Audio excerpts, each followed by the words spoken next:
Irmãos, eu quero ser breve, e para eu falar isso, tem que ser de Deus mesmo. E nós iniciamos desde o começo desse ano, uma série de mensagens dentro do tema geral, lançando alicerces. Quais são esses alicerces? São os vários temas doutrinários que nós encontramos nas Escrituras. Não é doutrina inventada, retirada, como algo que eu escolho, heresia. Heresia significa isso, aquilo que eu escolho. Então a heresia, como aquilo que eu escolho, ela pode ser um princípio instituído ou manipulado ou encaixado em qualquer ciência da vida. Na psicologia, no direito, na psicanálise e tantas outras profissões, inclusive nos nossos comportamentos. Quando a gente vê que a Bíblia fala como deve ser a postura do homem, a postura da mulher, eu resolvo fazer diferente, eu escolho da forma como eu tenho que fazer ser homem. Então isso é uma heresia, porque vai contra aquilo que está instituído e colocado nas Escrituras. Aprenda essa palavra. Isso é uma heresia. É tudo aquilo que eu escolho que vai contra, a princípio, as Escrituras. Nós estamos ensinando aqui as Escrituras, amém? É igual você não querer aplicar os princípios da psicologia, de qualquer outra ciência, para construir o seu planejamento, a sua carreira profissional. Então, heresia é tudo aquilo que não passa pelo crivo das Escrituras. Quais são esses alicerces? São os princípios da palavra. Em janeiro, nós lançamos os alicerces da palavra. Em fevereiro, nós falamos dos alicerces da fé. Em março, nós falamos sobre os alicerces do amor. Em abril, falamos do alicerce da redenção. E no mês de maio, nós estamos falando sobre os alicerces da santidade. Os alicerces da santidade. Irmãos, nós tivemos ontem aqui na nossa igreja o fórum. Um fórum muito importante contra o abuso infantil. E nós tivemos poucas pessoas. Foi uma iniciativa da nossa igreja. Mas nós tivemos poucas pessoas. Foi um fórum que foi elogiado para as pessoas de fora que estavam aqui. Nós queremos, com a graça de Deus, se assim for, repetir o ano que vem, mas com mais pessoas. Para que isso aconteça, e que haja mesmo, porque é o seguinte, contra o abuso infantil, quem tem filhos pequenos aqui? Quem tem? Só eu? A gente se preocupa com isso até acontecer com os nossos filhos. Agora eu estou profetizando para que aconteça isso? Não. Eu estou dizendo, até que aconteça com algum filho próximo nosso, uma criança próxima nossa. É um tema muito importante, onde pastores, especialistas, autoridades vieram falar sobre isso. Fórum significa praça pública, uma porta aberta para discussões em ambiente público. E eu achei que a igreja pudesse ter abraçado melhor esse fórum. Mas enfim, fica o aviso, a exortação e encorajamento para a igreja participar mais desses eventos. Amém, irmãos? Então, Claudinha, dado o recado. Irmãos, abra sua Bíblia no livro de Romanos, Epístola de Paulo aos Romanos, mais precisamente no capítulo 6.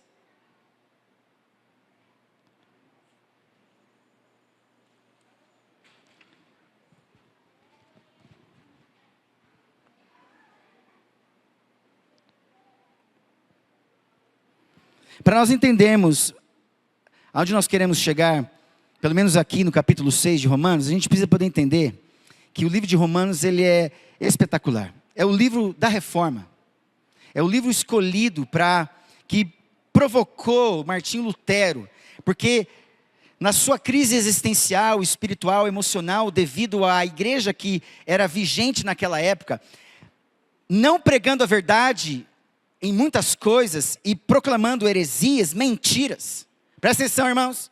Alguém se levanta tendo acesso às Escrituras, porque ele, como um bom cristão que era, e querendo avançar, querendo fazer parte do clero, ou querendo fazer parte das autoridades que tinham acesso às Escrituras, ele começou sendo seminarista. Um monge, e lá tendo acesso às escrituras do Antigo e Novo Testamento, aos originais. E quando ele tem contato com as escrituras, ele começa a descobrir a prática da igreja, que é diferente daquilo que a palavra de Deus estava propondo. O que eu falei no começo do culto? Heresia. Nós somos salvos pelas obras, nós somos salvos pela graça. Mediante a fé, não é? E a fé que você tem é o quê? Isso não vem? É dom? Até a fé que você exercita não vem de você, é dom de Deus. Para que ninguém, então não há nenhum mérito para aquele que crê que a salvação é pela graça. Simplesmente porque a graça o salvou, dando fé para ele crer que ele é salvo pela graça. E precisou Lutero ter acesso a Romanos 5.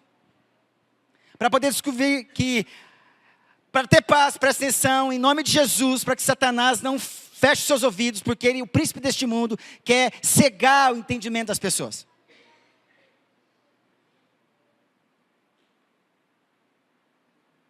Se o salva-vidas de uma praia ver você se afogando, e ele resolver não te salvar, cada um com seus problemas. Certo? Quem mandou entrar no mar? O livre-arbítrio. Livre-arbítrio. Só existiu para Adão e Eva. Livre de qualquer árbitro. Nem inclinação para o bem, nem inclinação para o mal. Hoje você é um livre agente para fazer coisas que você gosta, mas não é livre para escolher ser salvo. Não tem como. Porque precisa de um salvador. Na sua escolha de livre-arbítrio, ou livre-agência, você quer ir para o mar. E de repente você sabe que o mar é fundo, e de repente você começa a e aí você tem livre-arbítrio para dizer assim, eu vou agora me salvar e não. Sim ou não? Então você não tem livre-arbítrio. Porque a tendência é o mar te engolir. E você vai precisar de quem? De alguém, né? Ou de um grande peixe que te engula e te preserve por 3 dias, para mostrar para você que é miserável, que você está fora do lugar. Porque pomba não pode estar no mar. Jonas significa pomba no hebraico. Pomba foi feito para voar e não para estar no mar. Quem domina no mar é o peixe. E peixe no grego é ictus. E Jesus Cristo, uios theos soter. Jesus Cristo, Salvador, Filho de Deus. Representando aquele que pode salvar no meio do mar. Ele te engole. É melhor ser engolido por Jesus e ser salvo. E passar terrivelmente 3 dias no fundo do mar. Mas ser salvo e ser cuspido, vomitado depois, do que passar a toda a eternidade sem conhecer o peixe que te engoliu. Quem pode agradecer o peixe que te engoliu aqui? Jesus Cristo te engoliu.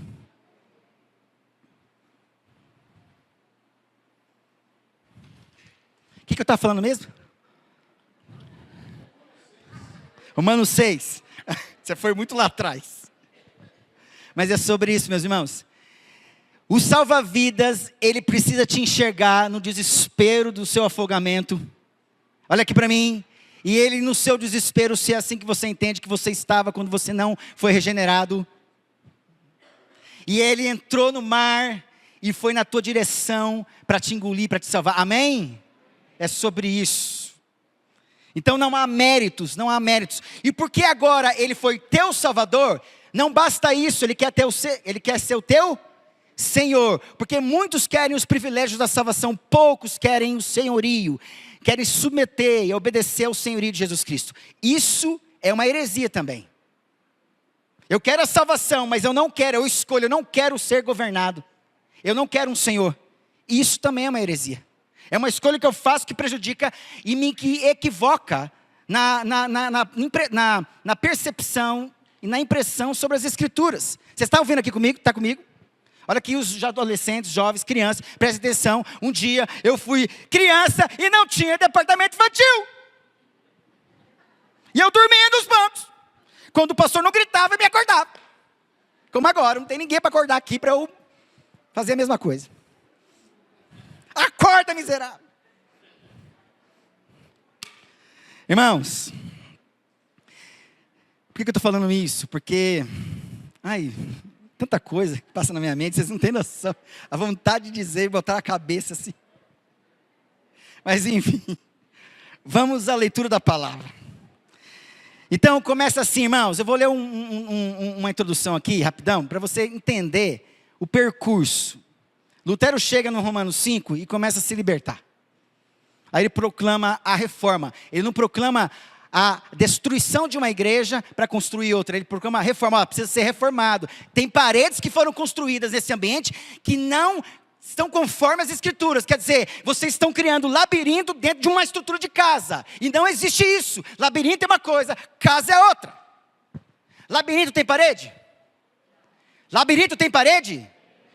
Casa tem parede? Tem. Labirinto tem janela? Tem teto? Tem porta?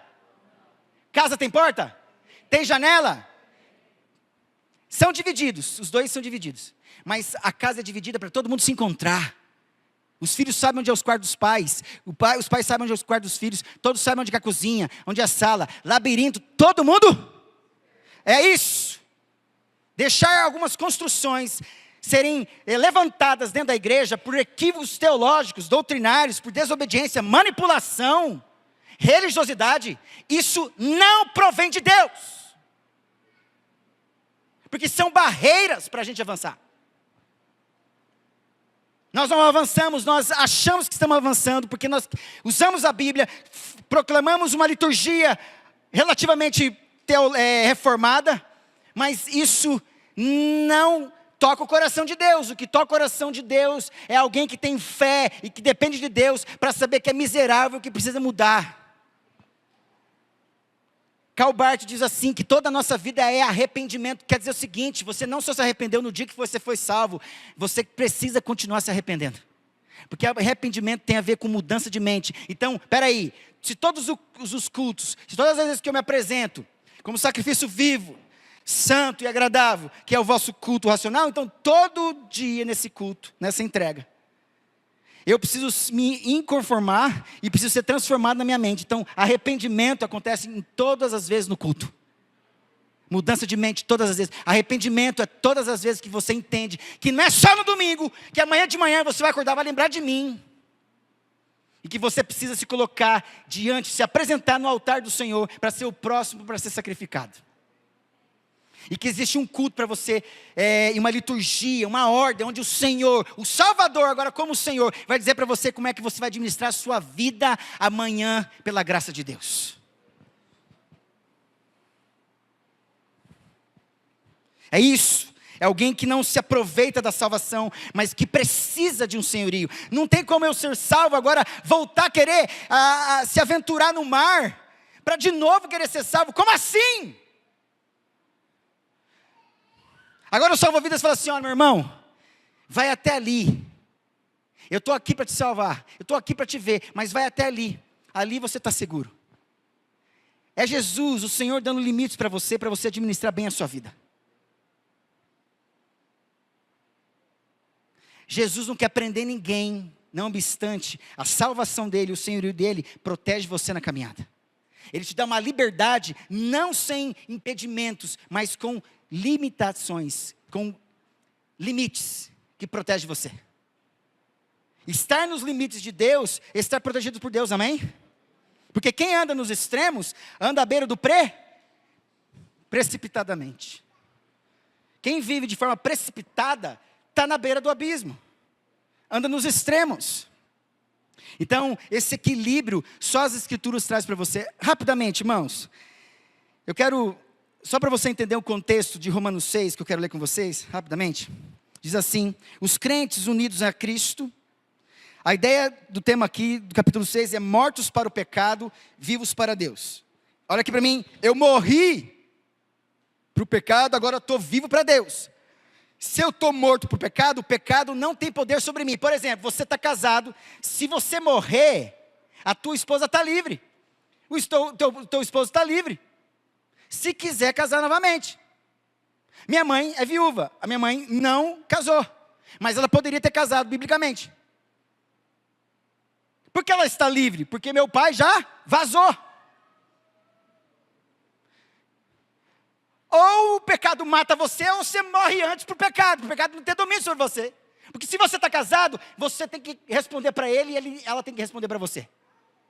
Está entendendo isso? Você está casado, enfim, cada um com seus problemas. O que Deus ajuntou não separe o homem. Por causa da dureza do coração, a gente arruma um jeito, como Moisés fez, de arrumar uma cláusula no meio da lei, para dizer assim, olha, dá carta de divórcio, repudia sua mulher, porque vocês vão se arrebentar de tanto que vocês se batem, hein? Melhor mandar embora, porque vocês vão se matar. Mas o que resolve isso? O coração sensível que perdoa. Só que a gente não quer coração sensível. A gente quer a carta de divórcio, porque eu não aguento mais aquela mulher, e aquela mulher não aguenta mais aquele homem. Mas Jesus fala, desde o princípio, Deus criou homem e mulher, deixará pai e mãe, ensinar a sua mulher, os dois serão uma só carne. Esse é o desejo de Deus, só que a gente quer uma cláusula. A gente quer uma cláusula, para sair fora, porque o nosso coração é duro. O nosso coração é duro. Você só se separa, presta atenção aqui, ó, porque os corações estão duros, duros.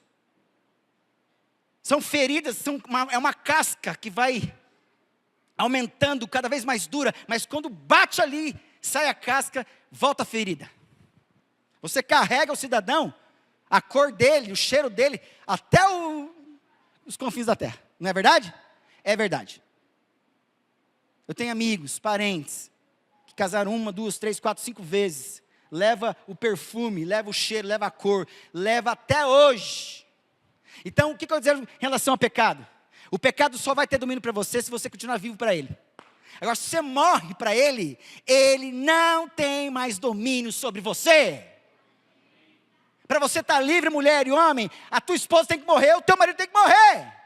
Agora, eu não estou dizendo para você orar para ele morrer. E nem para ela morrer.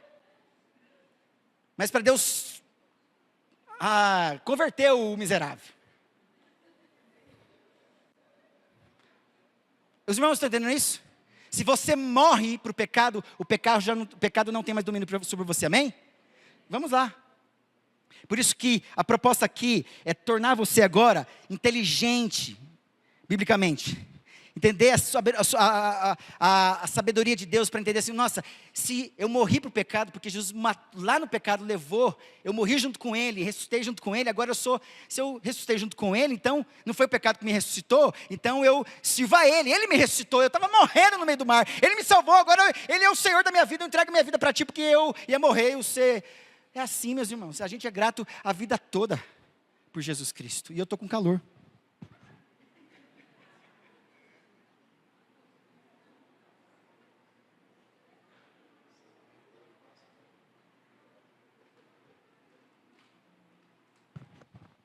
Então aqui, irmãos, rapidamente, os crentes unidos a Cristo, olha aqui, cristãos unidos a Cristo, não há pecado, morreram para o pecado e vivem para?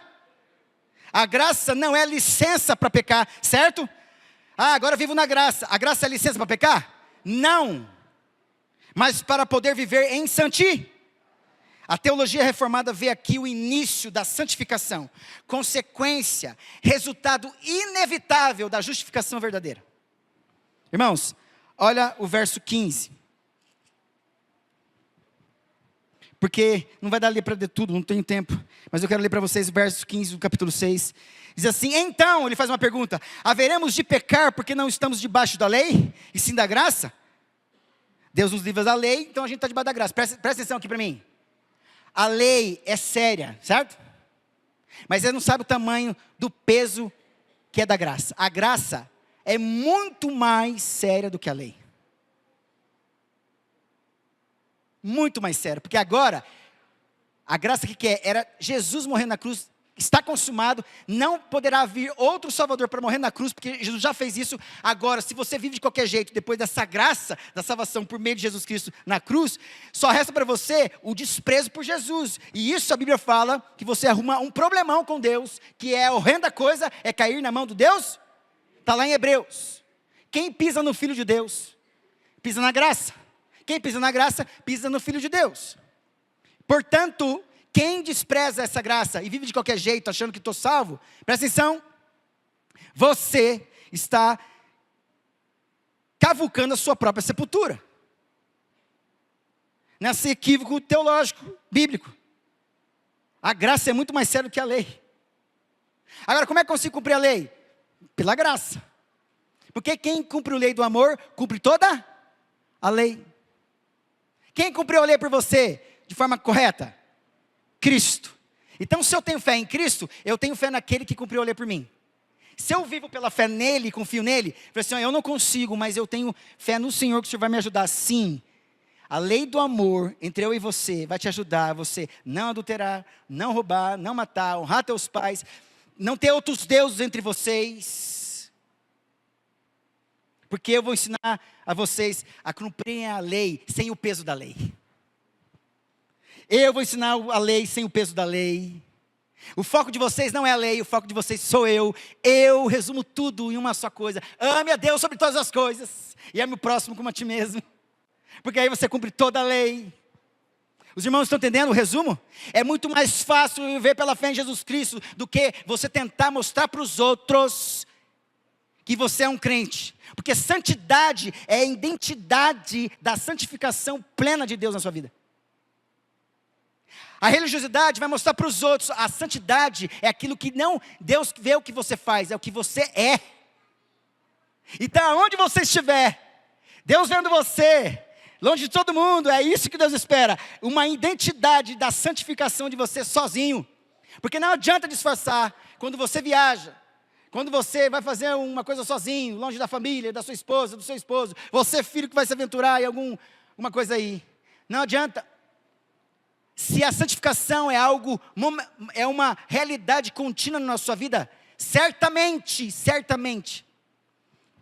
essa santificação que é obra do Espírito em você, você participa se submetendo, obedecendo pela fé.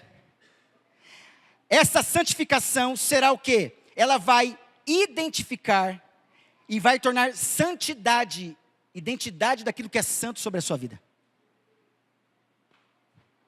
Quem você é quando ninguém está te vendo? O que Deus espera de você? Fidelidade, não é? O que a tua esposa espera quando você está longe, marido? Quando a esposa está longe? Fidelidade, santidade. E não é o que você faz, é muito mais o que você é. Porque para a religião a gente tem que mostrar. Não basta estar parado aqui na igreja. Eu tenho que ocupar alguma coisa para vir para o palco, não para o altar. Porque o altar você morre. Romanos 6 está dizendo assim, olha, o pecado já foi resolvido por Jesus Cristo. Por que você insiste em estar debaixo novamente do pecado? Existe outro Senhor agora sobre a sua vida. Se o pecado era o Senhor da tua vida, agora Jesus Cristo é o Senhor da tua existência. É sobre isso, meus irmãos. Olha aqui, verso 17. Então havemos de pecar porque não estamos debaixo da lei e sim da graça? De modo nenhum. Será que vocês não sabem que ao se oferecerem como servos para a obediência, vocês são servos daquele a quem obedecem, no caso de Cristo? Seja do pecado que leva à morte ou da obediência que conduz à justiça? Verso 17, mas graças a Deus que tendo sido escravos do pecado, olha só, mas graças a Deus que tendo sido, ele fala como algo que já aconteceu, meus irmãos, ele não prega para os de fora, ele prega para os de dentro. Ele não está pregando para os de fora, ele está pregando para os cristãos que estão lá em Roma. Ele está ministrando o coração de quem já se converteu. Então essa palavra aqui, os de fora, os que não são regenerados, não vão entender. Isso não se prega para os de fora. Isso se prega para os de dentro. Porque quando isso aqui me transforma e traz essa ideia, eu vivo em santidade lá fora, então eu testemunho que tem um Deus agindo em mim lá fora. Então o não crente me vê e pergunta, que Deus é esse que está sobre a sua vida? Porque para dentro a gente prega a libertação, para os de fora a gente prega a salvação. A seu testemunho lá fora, porque você vive aqui dentro, é o que vai atrair, enquanto nós estamos louvando, perseverando na doutrina dos apóstolos, partindo pão de casa em casa, Deus vai acrescentando aqueles, dia a dia, os que vão sendo salvos. É Deus que traz. Porque todo o povo caía na simpatia. Porque via que aquele povo era diferente. Agora, olha aqui para mim, presta atenção. Não adianta eu mostrar para a igreja, para os meus irmãos no trabalho. Não, eu preciso viver dentro de casa. Você quer saber quem eu sou? Pergunta para a Thaís e para os meus filhos. Vai lá, pode perguntar.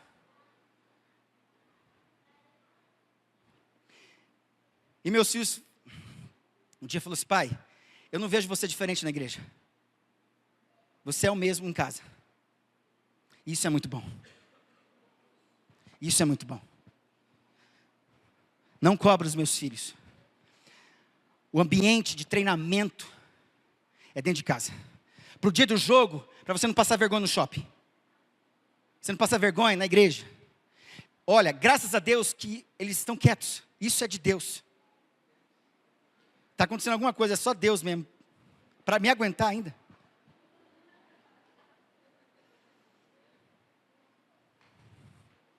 Quer dizer para vocês, meus irmãos, que não caia no caminho da religiosidade. Deus te chama para uma espiritualidade genuína, amém? Qualidade de vida espiritual. Vamos lá ao texto. Olha aqui, ó, ao verso 18. E uma vez libertados do pecado, foram feitos servos da justiça. Agora nós somos servos da justiça, meus irmãos. Meus irmãos, falo em termos humanos por causa das limitações de vocês. Assim como vocês ofereceram, passado, os seus membros para que fossem escravos da impureza e da maldade, que leva à maldade, assim ofereçam agora. Está falando para quem já se converteu, não está falando para quem não se converteu. Agora, os seus membros para que sejam o quê? Servos da justiça para o quê? Santificação. Qualquer outra entrega que aconteça todos os dias da sua vida, que não seja no caminho da justiça, o reino de Deus e a sua justiça, que traz santificação para você, digo para você, é um caminho, como a Bíblia fala, o que anda em retidão, teme ao Senhor, o que anda em caminhos tortuosos, esse é o que despreza. Eu desprezo não querer dizer assim, pelo menos, vou ensinar para vocês uma oração, Jesus, Tu és o Salvador e o Senhor da minha vida, hoje, a minha vida tem um propósito, hoje, os seus propósitos podem se encaixar na minha vida. Propósito significa suprir necessidade. Em outras palavras, Deus vai suprir as tuas necessidades e você que tem propósito vai suprir necessidade de outras pessoas, certo? O que é isso? Tem gente que está manco, precisa de uma perna, próteses. E você vai ajudar aquela pessoa a andar. Eu não andava, agora eu ando. Uma prótese é o que supre uma necessidade. Propósito. Prótese significa propósito. É uma perna que eu não tinha, agora eu tenho porque a igreja me deu essa perna. E quando eu ando com propósito, as coisas começam a acontecer no meu ambiente de trabalho. Pessoas são edificadas, pessoas que são crentes começam a receber revelação. O ambiente muda, a felicidade, a alegria, a decisão de voltar para Deus. É sobre isso, por isso que uma alma resolvendo isso no nosso meio, tem festa no céu. Uma alma aqui no meio, resolvendo viver, toda a vida é um arrependimento. Se hoje houver arrependimento na sua mente, valeu o culto. Você vai sair daqui inconformado com a vida que você vivia agora há pouco, escravo. Vai ser transformado e renovado na sua mente. Deus está preparando você para experimentar aquilo que é bom, perfeito e agradável, que é a sua vontade. É sobre isso. Pastor, como eu consigo isso? Fim dos cultos, ouvir você falar, não! Você vai se irritar comigo. Mas você entra na presença de Deus para orar, lê a palavra, reserve um tempo para investir na sua vida espiritual. Isso são elementos, decisões que vão preparar o alicerce da tua santidade, do processo de santificação que Deus faz, que o Espírito faz sobre você. Então, rapidamente, e eu sei que eu tenho aí, rapidamente.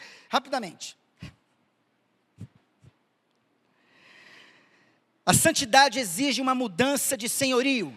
Fala comigo, a santidade exige uma mudança de senhorio. A santidade. Porque a maldade já tem o seu senhor, o pecado. Mas a santidade, o Senhor santo é Jesus Cristo. Então você quer viver a santidade? Você tem que saber que quem governa a sua vida hoje é o Salvador e Senhor Jesus Cristo, amém? É sobre isso, eu morro para o pecado, porque o pecado tem mais domínio sobre mim. Cara, Deus me leva, ou leva ele, ou me leva, porque eu não quero me ver nesse casamento. Tem mulher que faz isso, homem também. Porque daí, não tem mais uma ligação, uma aliança, um compromisso com um sentimento de desgraça. Presta atenção aqui para mim. Muitos casamentos no nosso meio, e aí por isso a exortação para os de dentro, não para os de fora, porque os de fora querem viver do jeito que eles querem, mas para os de dentro, eu estou dizendo, você resolva com o seu esposo, resolva com a sua esposa, o que vocês querem para o casamento de vocês, porque vocês vão se acabar, e estando juntos se acabando, prejudica a próxima geração, e a próxima geração não tem culpa das escolhas erradas de vocês adultos, amém? Então decida hoje, Chame Cristo para mudar esse coração duro no coração insensível. Tirar um coração de pedra para colocar um coração de carne. Porque crente verdadeiro é aquele que permite, ainda que tenha durezas no coração. Meus irmãos, vida de pastor não é diferente da vida de vocês. A gente respira o mesmo ar, bebe da mesma água, tem necessidades fisiológicas, tem necessidades sexuais, tem necessidades financeiras, necessidades de uma série de coisas. Mas nós somos constrangidos pela palavra a serem exemplos. Como é que a gente consegue fazer isso? Experimentando primeiro o tratamento de Deus. Não pense que você vai ser sempre usado do jeito que você quer. Uma hora a faca que corta a picanha tem que parar para molar. Uma hora a faca que corta muita carne tem que parar para molar. E Deus para você para molar. Porque Ele quer o quê? Te usar mais e mais. Então se Deus está parando você, pode ter certeza, Deus está parando você. Por quê? Porque Ele está molando você para um nível maior, amém? Ele quer tirar você do nível da audição, levar você para o nível da visão. Antes eu te conhecia só de ouvir falar, agora, é isso. O que faltava para Jó é ver Deus, porque o problema dele não era pecado, ele era pecador. Mas tudo o que aconteceu com ele tinha um propósito. Você já era temente, reto, íntegro, se desviava do mal, só de ouvir falar. Agora imagina você me vendo. Vocês querem mudar de nível? De level? Professor de inglês aí, level? É isso? É level? É isso mesmo, teacher? Aí, ó. É isso. Se você quer mudar de nível, espere. Tem o último inimigo para ser derrotado antes dessa fase. Que você vai mudar de fase e Deus vai mudar um outro cenário para você vencer. E você vai vencer em nome do Senhor Jesus. Amém? Olha aqui. Santidade é mudança de senhorio. Segundo ponto, rapidamente, a santidade frutifica no presente, agora, com os olhos da eternidade. Olha o verso 22, lá no finalzinho. Tendes o vosso fruto para a santificação, que é agora, e por fim a vida eterna. Olha o verso 22 lá. Assim, 22... Agora, pois, libertados do pecado, transformados em servos de Deus, o fruto que vocês escolhem é para santificação, e o fim neste caso é a vida eterna. Meu Deus do céu, a santidade frutifica agora no presente, quer dizer, tem que mostrar, né, meus irmãos? Não é possível, eu estou andando com Deus, não é possível que Deus não me mostre, e essa sempre foi uma das crises que eu tinha. Eu me esforçava por buscar a Deus, me esforço por isso, e às vezes eu não vejo resultado nenhum que eu queria ver. E Deus demora comigo, parece que Deus me irrita. Eu já briguei com Deus várias vezes sobre isso. Mas Deus não tem culpa disso, amém? É a minha ansiedade, amém? É a nossa ansiedade. Mas eu sei que você é igual a mim às vezes. Não adianta você se esconder, não. Você também quer ver o fruto. Não é assim, não é possível que o pé de manga não vai dar manga. A gente quer ver a fruta. E aí eu falo, Deus está demorando. Porque a fruta é o sinal que você está indo bem. É só disso que eu preciso saber se eu estou no caminho certo. É só isso, que Ele está cuidando de mim, que eu estou no caminho certo. Eu não interessa, porque o fruto não é para si mesmo, é para os outros. Eu não estou cobrando Deus frutos para... Você já viu o pé de manga comer manga? Você já viu manga chupando manga? A manga está chupando manga? Não existe isso, irmãos. Pé de mexerica chupando mexerica, não existe isso, é para os outros.